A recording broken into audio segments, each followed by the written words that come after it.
जनवरी 1 से 7 का current affair, यानी जनवरी के पहले सप्ताह का करंट अफेयर। तो डिस्कशन स्टार्ट करते हैं। सबसे पहला क्वेश्चन देखते हैं कि राजस्थान के किन शहरों में ई मित्र एट होम सेवा शुरू की गई है ना। ई मित्र एट होम सेवा शुरू की गई है कौन से शहरों में? तो ऑप्शन है जयपुर जोधपुर, जयपुर उदयपुर, जोधपुर कोटा और कोटा उदयपुर। तो इसका जो आंसर है वो सही होगा, जयपुर और जोधपुर में शुरू की गई है। अब ये देखो अखबार की कटिंग है इसी महीने की। जयपुर जोधपुर में ई मित्र एट होम सेवा शुरू की गई है, मतलब घर बैठे आप है ना मूल निवास, जाति प्रमाण पत्र, विवाह रजिस्ट्रेशन, जन्म मृत्यु प्रमाण पत्र जैसे आवेदन है वो ऑनलाइन किए जाएंगे। ठीक है, तो ये खबर थी इसकी। दूसरे क्वेश्चन की ओर चलते हैं कि मिथेश निर्मोही को किस कृति के लिए साहित्य अकादमी पुरस्कार मिला है ना। तो साहित्य अकादमी पुरस्कार है वो मिथेश निर्मोही को राजस्थानी भाषा में एक कृति है उसके लिए मिला है। तो उस कृति का नाम आपको बताना है। तो उस कृति का नाम है मुक्ति। ठीक है, मुक्ति कृति के लिए इनको साहित्य अकादमी का राजस्थानी भाषा के लिए पुरस्कार मिला है। इसके साथ ही साहित्य अकादमी पुरस्कार में 24 भाषाओं में ये अवार्ड दिए जाते हैं। 24 भाषाओं में से 22 भाषाएं संविधान की 8वीं सूची के अंदर हैं, जबकि 2 भाषाएं राजस्थानी और अंग्रेजी ऐसी हैं जो संविधान में उल्लेखित नहीं है, यानी 8वीं सूची के अंदर है नहीं। कौन कौन सी? राजस्थानी और अंग्रेजी, इनके लिए भी दिया जाता है। यानी 22 + 2, 22 तो संविधान की भाषाएं और 2 हैं वो अंग्रेजी और राजस्थानी ऐसी भाषाएं हैं जिनके लिए ये अवार्ड दिया जाता है। अब यह अवार्ड हिंदी और अंग्रेजी में किसको दिया गया है? साहित्य अकादमी पुरस्कार हिंदी और अंग्रेजी में किसको मिला है? तो ऑप्शन है मिथेश निर्मोही, नमिता गोखला, दया प्रकाश सिन्हा, मिथेश निर्मोही, रवि शर्मा, अमित गोखले और दया प्रकाश सिन्हा और नमिता गोखले। तो हिंदी के लिए मिला है दया प्रकाश सिन्हा को और अंग्रेजी के लिए मिला है नमिता गोखले को। अब देखो ये खबर है, हिंदी के लिए दया प्रकाश शर्मा को, ठीक है, और अंग्रेजी के लिए नमिता गोखले को अवार्ड मिला है। अब नमिता गोखले को कौन सी कृति के लिए मिला? थिंग्स टू लीव बिहाइंड, है ना, इस कृति के लिए मिला। यानी इन्होंने अपनी पुस्तक में इन अंग्रेजी में लिखा है। तथा ये जो अवार्ड है ना, ये मतलब अंग्रेजी और हिंदी के अलावा ना जो मतलब कोई भी कृति होती है और उसका जो डबिंग होती है, जैसे ट्रांसलेशन होता है, जैसे हिंदी से इंग्लिश में कर दिया है ना, तेलुगु में कर दिया, उसके लिए भी ऐसे अवार्ड को दिया जाता है। दया प्रकाश सिन्हा को मिला है अशोक सम्राट अशोक के लिए। इन्होंने एक नाटक लिखा है सम्राट अशोक, उसके लिए इनको ये मिला है। साथ ही ये बताया गया है कि ये 24 भाषाओं में दिया जाता है ना। 24 भाषाओं में 2 भाषाएं ऐसी है राजस्थानी अंग्रेजी जो संविधान की सूची में है नहीं और उनमें भी दिया जाता है।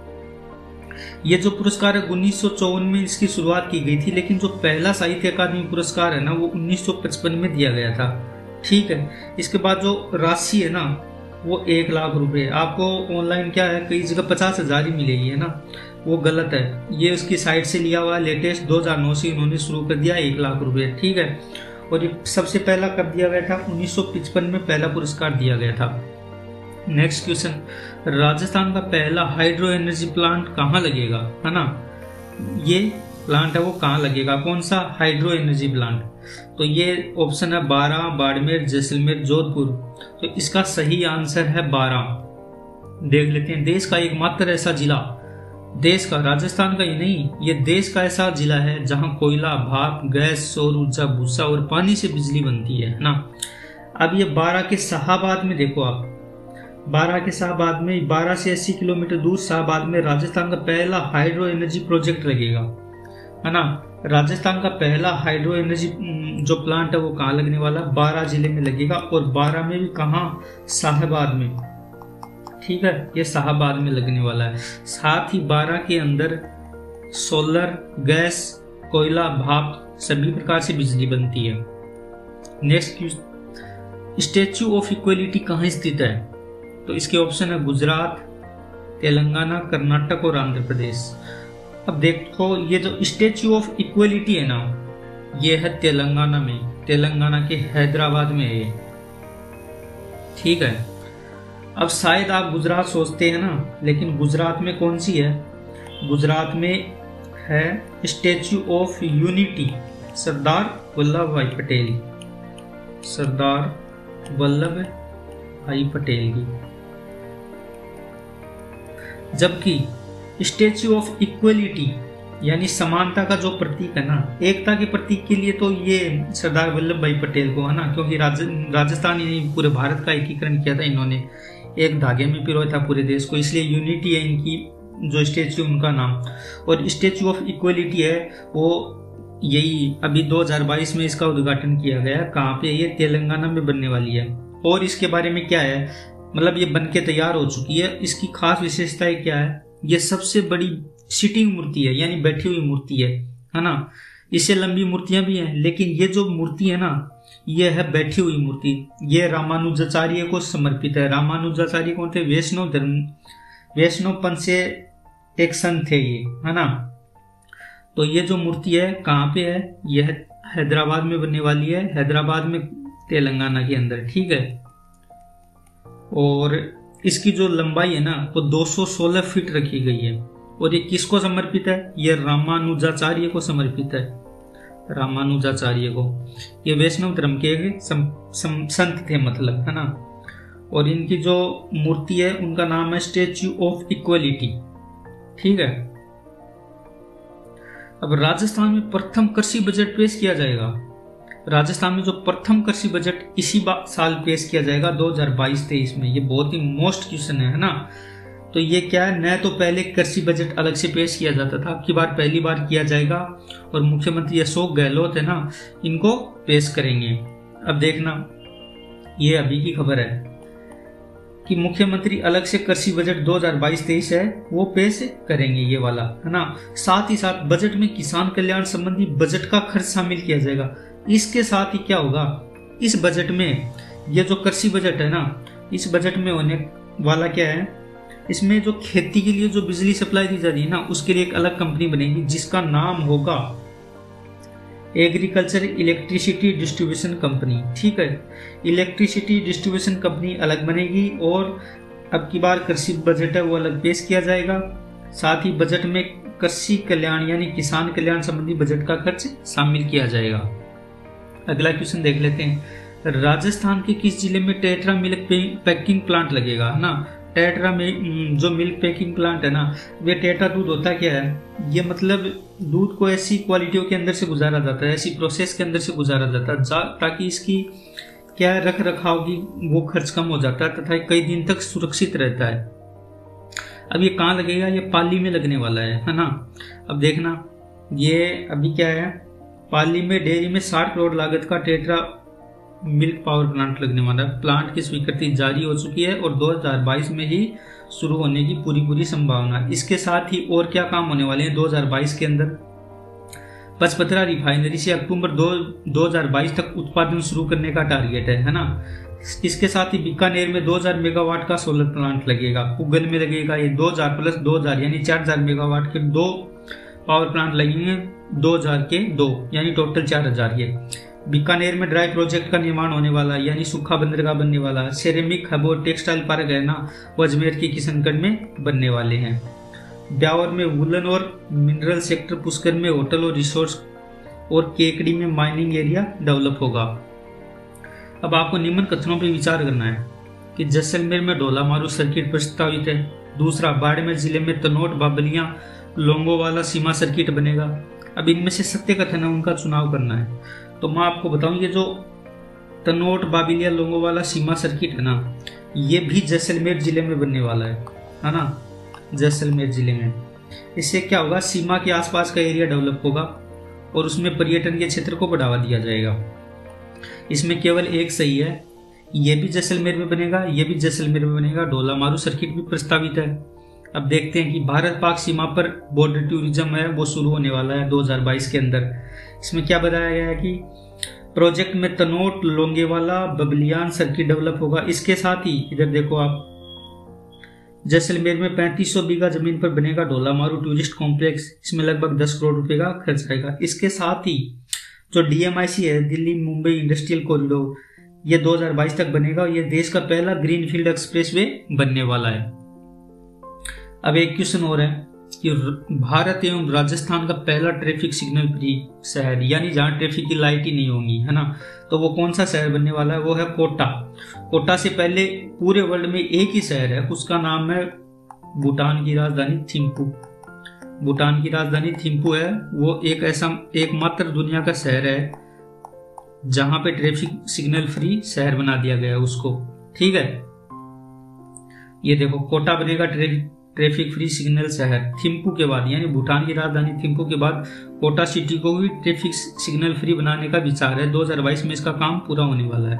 इसके साथ ही दो चीजें और बनने वाली है। कोटा में क्या होगा, बनास नदी के ऊपर है ना, नहीं बनारस की तरह है ना, तो हेरिटेज रिवर फ्रंट बनेगा चंबल नदी के ऊपर। इसके साथ ही हेलीकॉप्टर से कोटा दर्शन की प्लानिंग भी की जा रही है ना। और ये सारे काम मार्च 2022 तक पूरे होने हैं। राम मंदिर में राजस्थान की किस इमारत की वास्तुकला की झलक देखने को मिलेगी? तो ऑप्शन है जंतर मंतर, हवा महल, खाटू श्याम मंदिर और गोविंद देव जी मंदिर।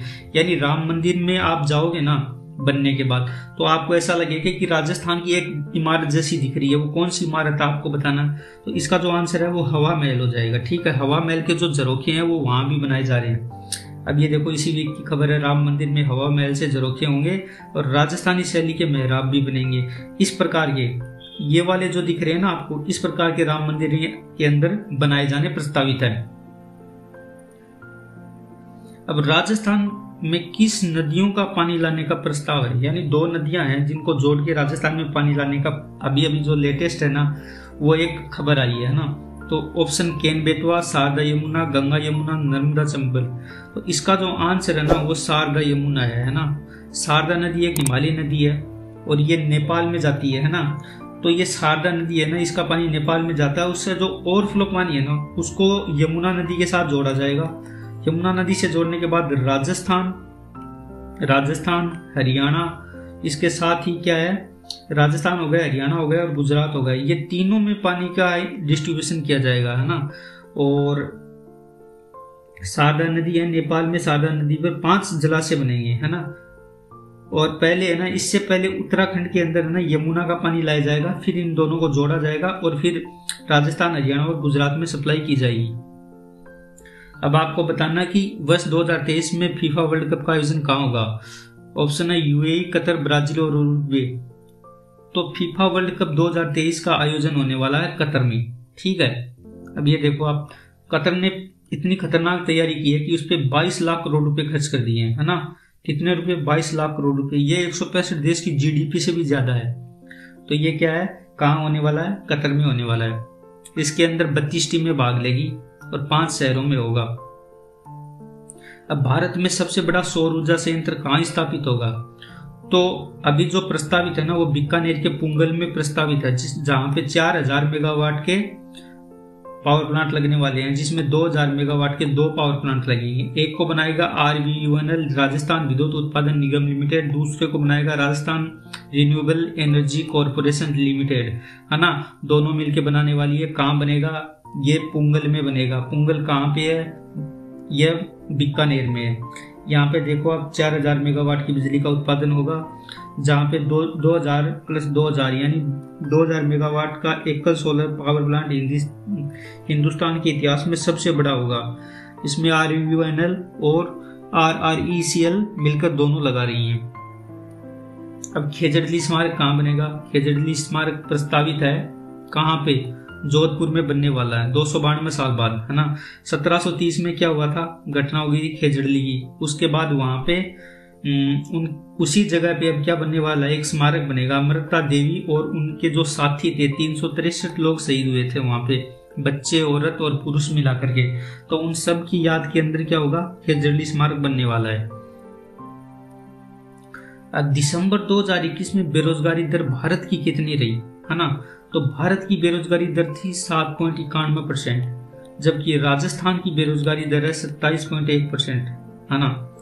अब ये देखो दिसंबर में बेरोजगारी दर बढ़ गई है, 7.91% पर पहुंच गई है ये है ना। अब देखना दिसंबर 2021 में राजस्थान की जो बेरोजगारी दर है वो कितनी रही, वो है 27.1% रही है। राजस्थान अब दूसरे नंबर पे आ गया बेरोजगारी के मामले में। पहले पे कौन है? हरियाणा। हरियाणा में कितनी है? 34.1% यानी 34.1% है। और भारत की कितनी है? 7.91% है। यानी ये 3 जो है आंकड़े जारी हुए हैं अभी राजस्थान, हरियाणा और टोटल ये भारत की याद रख लेना आप। भारत की पहली इंटेलिजेंस रोड कहाँ बनने वाली है? मुंबई, दिल्ली, बेंगलोर, मोहाली। तो ये बनने वाली है मोहाली में। आईआईटी रुड़की इसको बना रहा है ना, मतलब सहयोग कर रहा है आईआईटी रुड़की टेक्नोलॉजी के मामले में। अब ये देखो, अब इसके अंदर क्या होगा, मोहाली में 10 किलोमीटर लंबी जो सड़क है ना, वो पहली इंटेलिजेंट रोड बनने वाली है। इसके अंतर्गत सड़क में सेंसर लगे होंगे, और जो एम्बुलेंस वगैरह कई बार ट्रैफिक में फंस जाती है ना, उसका मतलब वहीं पता लग जाएगा कि कहाँ पे है। तो ये यूरोपियन तकनीक से भी 10 गुना ज्यादा बेहतर है। और ये कौन सहयोग कर रहा है, आपको ये ध्यान रखना, आईआईटी रुड़की सहयोग कर रहा है इसके लिए, है ना। आईआईटी रुड़की इसमें सहयोग कर रहा है। हाल ही में राजस्थान भारत सरकार की जिंदगी औषधि मानक नियंत्रण संगठन ने कोरोना वायरस की कौन सी गोली को मान्यता प्रदान की है? कोवटैब, कोवडी, मोलनुपिरेविर और कोवहील। जो मोलनुपिरेविर है ना, ये अब दवाई मतलब टेबलेट के रूप में आ गई है, यानी इसको लिया जा सकता है। और ये है ना, मैनकाइंड फार्मा ने बनाई है। एक गोली की कीमत लगभग 35 रुपये है। 5 दिन का पूरा कोर्स है, लगभग 1399 रुपये का। कौन बना रहा है? Mankind pharma. इसके अलावा 2 और टेबलेट है जिनको भी दी गई है, कोवैक्स और कोर्बोवैक्स। इन दोनों को भी क्या किया गया है, इनको भी केंद्रीय औषधि मानक नियंत्रण संगठन ने मंजूरी दे दी है ना। अब ये इसमें बताएगा कि 5 दिन का कोर्स है, वो 1399 रुपये में मिलेगा। ये कोई काम का नहीं है ना। काम का यही है कि इसको मैनकाइंड फार्मा ने बनाया है। जो मोलनुपिरेविर टेबलेट है ना, उसको बनाया है मैनकाइंड फार्मा ने। नेक्स्ट क्वेश्चन की ओर चलते हैं। राजस्थान का पहला पेपरलेस एवं डिजिटल स्टेशन कौन सा, यानी रेलवे स्टेशन कौन सा है? तो सोगरिया कोटा का जो रेलवे स्टेशन है ना, उसका अभी अभी है ना इनॉग्रेशन हुआ है। नए भारत रोड, नयो स्टेशन है ना। राजस्थान का पहला वीआईपी लॉन्च जैसा रेलवे स्टेशन बना है, पहला पेपरलेस, पहला डिजिटल रेलवे स्टेशन है ये। इसका जो उद्घाटन है ना, वो लोकसभा स्पीकर ओम बिरला और रेल राज्य मंत्री मिलकर किया इन्होंने, है ना। यह राजस्थान का पूरी तरीके से पहला डिजिटल पेपरलेस रेलवे स्टेशन बन गया है। अब मिस टीन दीवा कौन बनी है? मिस टीन दीवा कौन बनी है? मानुषी चिल्लर, हरनाथ संधू, मन्नत सिवास, स्वाति राठौर। तो इसका जो आंसर है वो मन्नत सिवास हो जाएगा। जयपुर की रहने वाली 16 वर्षीय लड़की है। इन्होंने क्या अभी गुरुग्राम में मिस टीन दीवा हुआ है ना, इसमें इन्होंने भाग लिया था और पहला स्थान इन्होंने प्राप्त किया, तो इन्होंने ये ताज जीता है। जयपुर लिटरेचर फेस्टिवल का आयोजन कहाँ किया जा रहा है? ऑप्शन है डीगी पैलेस, रविंद्र मंच, होटल आमेर क्लार्क और रामबाग पैलेस। इसका जो आंसर है होटल आमेर क्लार्क। इससे पहले जितने भी जो जेएलएफ यानी जयपुर लिटरेचर फेस्टिवल के जो आयोजन हुए, सारे के सारे डीगी पैलेस में किए गए थे, एसएमएस के पास में, है ना। लेकिन वहां पे क्या, जब ये होता है ना, तो मतलब ट्रैफिक की प्रॉब्लम हो जाती है, इसलिए अब की बार पहली बार होटल आमेर क्लार्क में ये किया गया है। इससे पहले मैं आपको बता दूं कि जेएलएफ है वो 2006 से आयोजन किया जा रहा है। इसका 2013 और 2014 में शायद इसका नहीं किया गया था। तो टोटल मिला के अब की बार जो 2022 में होने वाला है, इसका 15वां संस्करण होगा, है ना। ये ध्यान रखना आप, यह 15वां संस्करण होगा जो 2022 के अंदर है वो। इससे पहले 14 संस्करण हो चुके हैं। किशनबाग कहाँ स्थित है? अजमेर में, किशनगढ़ में, उदयपुर में, जयपुर में। तो ये अभी अभी इन दिनों कई खबरों में रह चुका है। ये किशनबाग, ये जयपुर जिले में स्थित है। अब यहाँ पे क्या, नई फिल्मों की शूटिंग के लिए इसको डेवलप किया गया है। यहाँ पे आप पर डे 5000 रुपये का किराया देकर के पूरे दिन आप कोई वेडिंग वगैरह की शूटिंग कर सकते हो। यह रेगिस्तानी थीम पर बनाया गया है ना। तो कहाँ ये जयपुर में। बर्ड फ्लू निम्न में से किस वायरस के कारण होता है? H1N1, Omicron, H5N1, bird virus.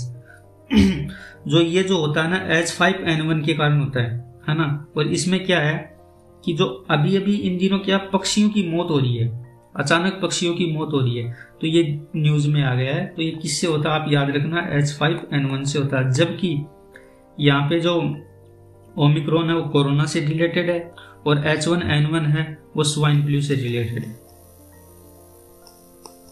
ये स्वाइन फ्लू से रिलेटेड है। नोवाक जोकोविच निम्न में से कौन से देश से संबंधित है? रूस, ऑस्ट्रेलिया, अमेरिका, सर्बिया। तो जो नोवाक जोकोविच है ना, वो सर्बिया के रहने वाले खिलाड़ी है। अभी इनका क्वेश्चन क्यों? क्योंकि ये बहुत चर्चा में है। अभी ऑस्ट्रेलियन ओपन होने वाला है ना। इनको ऑस्ट्रेलियन ओपन में हिस्सा लेने से मना कर दिया था। क्यों? जबकि ये वर्ल्ड के नंबर 1 टेनिस प्लेयर है, वर्ल्ड के नंबर 1 टेनिस प्लेयर है। इनको मना किस बात के लिए किया गया? क्योंकि इन्होंने टीका नहीं लगवाया, वैक्सीन नहीं लगवाई। तो ऑस्ट्रेलिया सरकार ने बोल दिया नो वैक्स गो बैक, यानी आपने टीका नहीं लगाया तो वापस चले जाइए। तो ये इन दिनों बहुत ही ज्यादा चर्चा में है। और सबसे बड़ी बात, ये दुनिया के नंबर 1 खिलाड़ी है।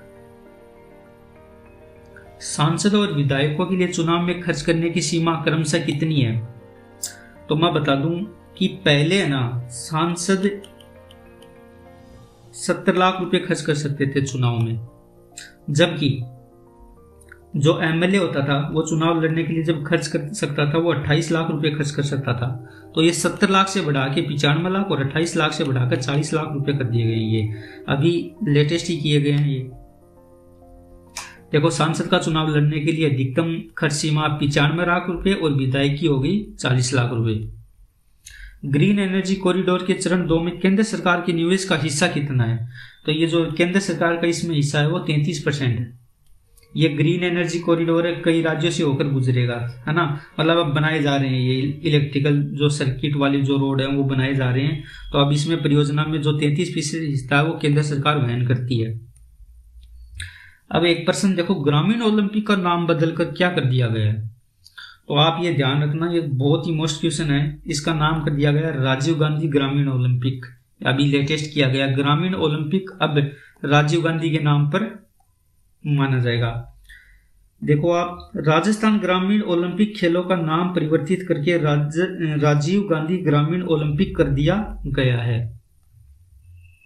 अब दूसरे जो जनवरी के 7 जनवरी से लेके 15 जनवरी से तक का जो करंट अफेयर है ना, यानी दूसरे वीक का जो करंट अफेयर है वो जस्ट ही आने वाला है, 15 तारीख को आ जाएगा। तो आप चैनल को सब्सक्राइब कर लीजिए।